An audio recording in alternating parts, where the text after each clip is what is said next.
Hey guys, it's Hans Hobbies, and today I have another video about my Traxxas 1/16 scale Summit.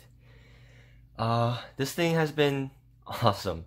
I love this truck, and I enjoyed it a lot when I had it before, and I've been having even more fun with this one because since I've had that other one 2 years ago, I have gotten a lot better at driving, so I flip it over a lot less.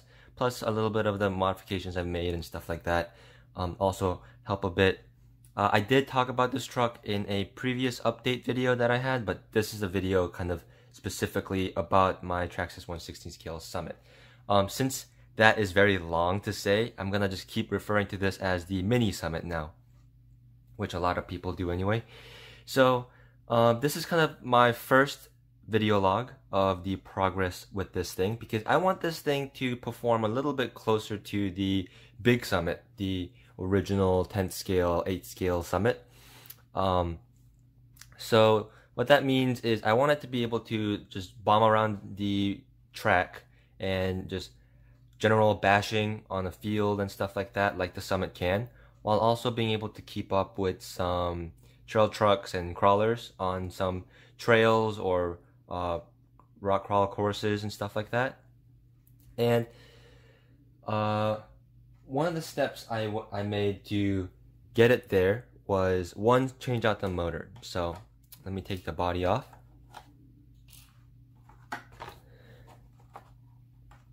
Also, a quick little tip for people that have this: if you have trouble getting these rear body clips off, you can just flip them over like this, and then that makes them a lot easier to take off. So you're not having to dig your nail in there. Another quick tip for people that have this: I'm gonna take the body off, unplug it real quick. Either change out the receiver with the one with shorter antenna, or just tuck it in like this. That'll protect the antenna and also make the body easier to take on and off. And the final tip I have, just like a free change, is basically circumcise this Traxxas ID plug.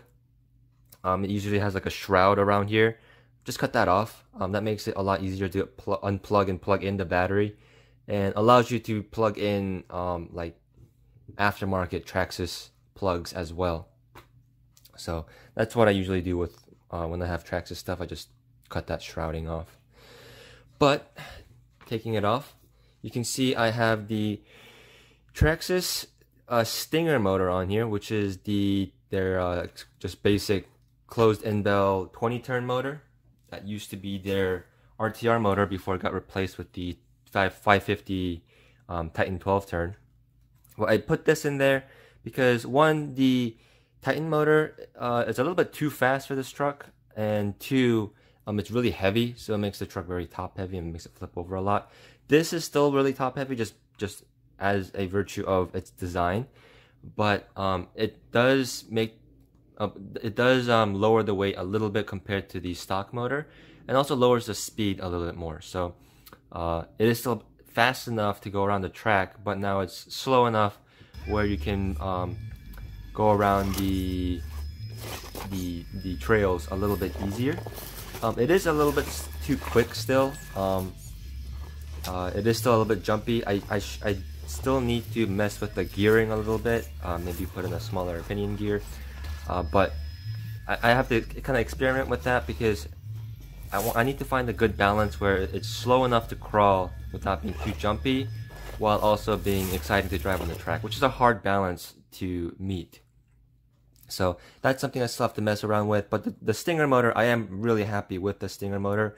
You don't have to get the Stinger motor. You can get any 12-turn, like 20-turn motor. I might even try a Tamiya 27-turn motor in here, which is what a lot of the axial cars used to use. That should also give it decent speed while definitely having a lot better low end, and also going down going up in turns in motor. With a higher turn motor also makes your battery last a bit longer, so it increases your runtime a bit. But one thing I did notice is, unlike a lot of other crawlers that usually last a long time because they have very high turn motors, and you're driving it very slow a lot. Because this one isn't geared as low as those, you are still putting a lot. You put a lot more load on the motor and the electronics when you are crawling with it. So it tends to die faster while you crawl, and it lasts longer when you're actually just driving around the track. So that is something to keep in mind. You're never going to be able to get this as low geared as a crawler, and also it will kind of defeat the purpose. But another change, a major change I made was the 7,000 weight associated diff fluid I showed you in the previous update video. I finally got that put in. It's definitely a lot thicker than what's in there out of the box. Out of the box, it's either just grease or very thin fluid that's in there. So I just packed it full of that 7,000 weight, and that kind of is a step in the right direction. You can see when it's crawling, it does still diff out a bit, but it with the 7,000 weight, it acts a little bit more like a limited slip differential, where if you get enough spin going with one wheel, the other wheel will start spinning a little bit and will get you over some obstacles and stuff. So I am pretty happy with how that's turning out so far. You can see the diffs are still definitely open, and they are a little bit stiffer than they used to be, but not by a lot. So I will definitely want to put in a bit thicker fluid in there, but for some reason, as of the time of recording this video, like all the high weight diff fluids are out of stock. I don't know if everyone's like just stocking up for their X Maxes and their large scale RCs or something, but yeah, I can't find them anywhere. They're back order everywhere, so that will probably have to wait. But how it's set up right now, I am pretty happy with. I do mostly still do like high-speed driving with this more than rock crawling, because to do more rock crawling kind of driving, I have to go over to my friend's house, which we're not really supposed to do very frequently right now because of the COVID-19 pandemic. So kind of limited time for me to test the crawler aspect of this. But when I went over there last weekend for a little bit, I did get to try it out, and I am pretty happy with the setup so far.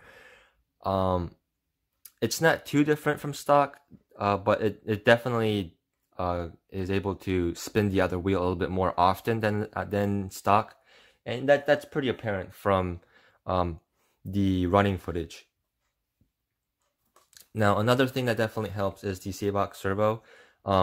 Some future changes I might do to this thing is definitely thicker diff fluid, a little bit thicker.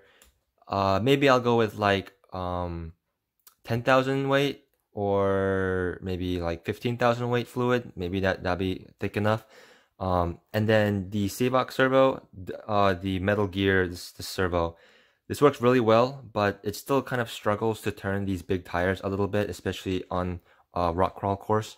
So something I might look into is taking this light kit thing out and relocating it somewhere else, and putting a second servo in here, because you are able to run 2 servos on these.